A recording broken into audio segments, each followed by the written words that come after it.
Massive political developments are rocking Canada. NDP Leader Jagmeet Singh has called for Prime Minister Justin Trudeau to resign, but says he will not commit to a no-confidence motion. Meanwhile, Canada's Finance Minister Chrystia Freeland has abruptly quit. This deals another blow to Trudeau's government as it prepares to respond to Donald Trump's tariff threats. Now, Chrystia Freeland was also the Deputy Prime Minister and a staunch Trudeau ally.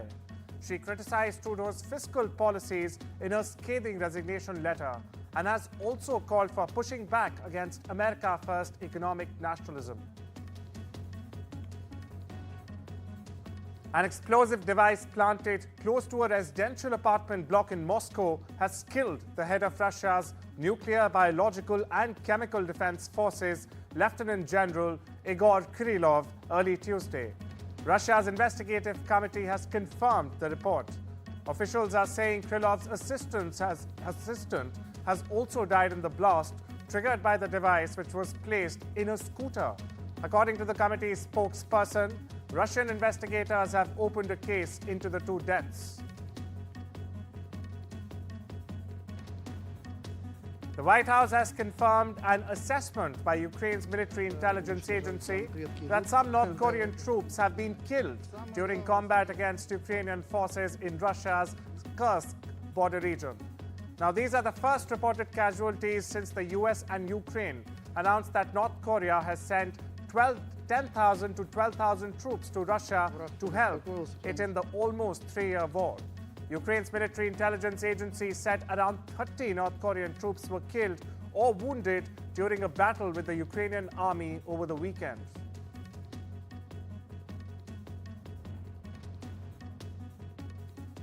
South Korean civic groups have staged a small rally outside the presidential residence, demanding the immediate arrest of President Yoon Suk-yeol. The protesters are condemning Yoon as a dangerous individual who needs to be isolated from society. The South Korean parliament passed the motion to impeach Yoon last Saturday, and by law, the Constitution Court has up to 180 days to determine where to dismiss him as president or restore his powers. The Constitutional Court has said that the first pre-trial preparatory hearing will take place on the 27th of December.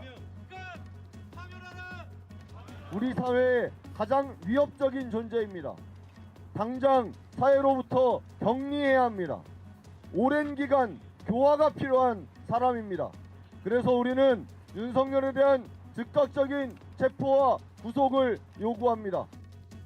China's Foreign Minister Wang Yi has said the Taiwan issue is one of several red lines in the China-US relationship that cannot be crossed. Now, China claims Taiwan as its own territory and rejects the island's sovereignty. The US is embroiled in the dispute as it supports the Taiwan government and supplies weapons for its defense. Wang made a lengthy speech covering most aspects of China's diplomacy Tuesday morning at a symposium in Beijing. He cited China's President Xi Jinping in summarizing the 4 red lines that cannot be challenged in its relationship with the United States. 习近平主席深刻总结中美近年交往的7点经验启示，鲜明画出台湾问题、道路制度、民主人权、发展权利4条不容挑战的红线，强调中方致力于中美关系稳定、健康、可持续发展的目标没有变。 A tragic incident has unfolded at a restaurant in a popular mountain resort in Georgia. Indian Mission has confirmed that at least 11 Indian citizens have died. Authorities say all the victims, all employees of the same restaurant, were found in their bedrooms on the 2nd floor of the establishment.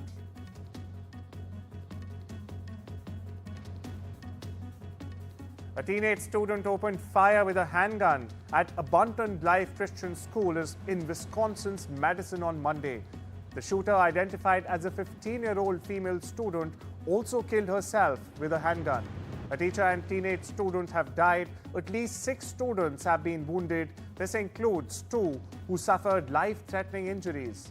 The shooting occurred in a study hall and was reported to police by a 2nd grader. Cannot at this time formally tell you the age or gender or name of the shooter. We do not want to compromise any part of the investigation. We have 3 people who have lost their lives. 2 of those people were persons who were pronounced dead at the scene, and 1 while on the way to the hospital.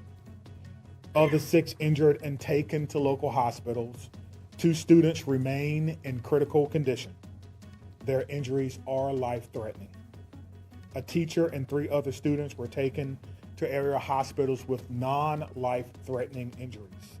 2 of those victims, 2 of those survivors, have been released from the hospital. In a significant development from Syria, former President Bashar al-Assad has issued his first statement since being toppled from power. Assad revealed that he was evacuated to Russia from the Hmeim base on the 8th of December as it came under a drone attack. He explained that he had left Damascus that morning as rebel fighters led by the Islamist group Hayat Tahrir al-Sham advanced on the capital. Assad's written statement dated the 16th of December has been published on the Syrian presidency's Telegram channel. It confirms that he has been granted asylum in Moscow, where he currently resides.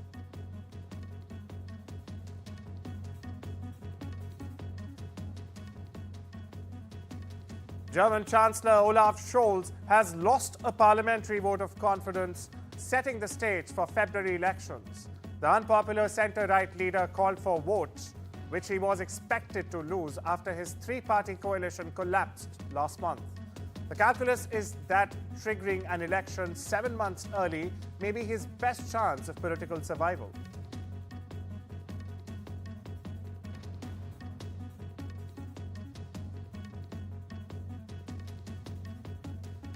UK's Prince Andrew is under the lens for close ties with a Chinese businessman who is now accused to be a spy for Beijing. It's the most high-profile case in a series of espionage scandals in recent years that involved or suspected or confirmed Chinese intelligence gathering in Britain's establishment, including in the parliament. Yang Tenbo was known till now as just 8-6 until a High Court judge lifted an anonymity order on Monday. Tengbo has denied he has done anything wrong or unlawful in the UK.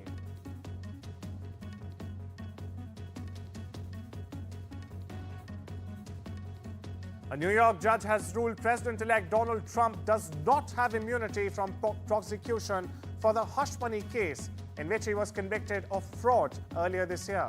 Trump's lawyers argued that Trump could not be prosecuted for official actions carried out as president and that the case should be thrown out after the Supreme Court ruled in July.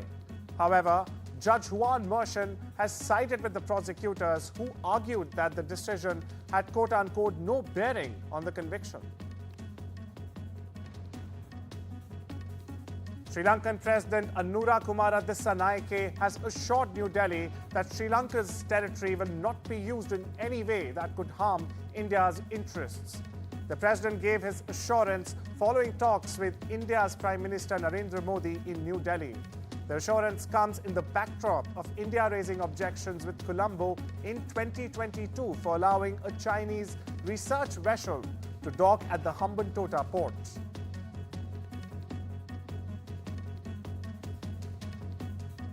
National Security Advisor Ajit Doval is expected to visit Beijing on the 18th of December to attend the 23rd meeting of the Special Representatives. As agreed during the meeting of the two leaders in Kazan on the 23rd of October, the two special representatives will discuss the management of peace and tranquility in the border areas and explore a fair and reasonable, mutually acceptable solution to the boundary question. Australian state government has proposed new restrictions on protesters in response to rising anti-Semitism across the country. Now, this includes a ban on demonstrations outside places of worship. The Victoria government has proposed the new laws after arsonists extensively damaged a Melbourne synagogue and protesters kept fearful worshippers trapped in a Sydney synagogue for 3 hours.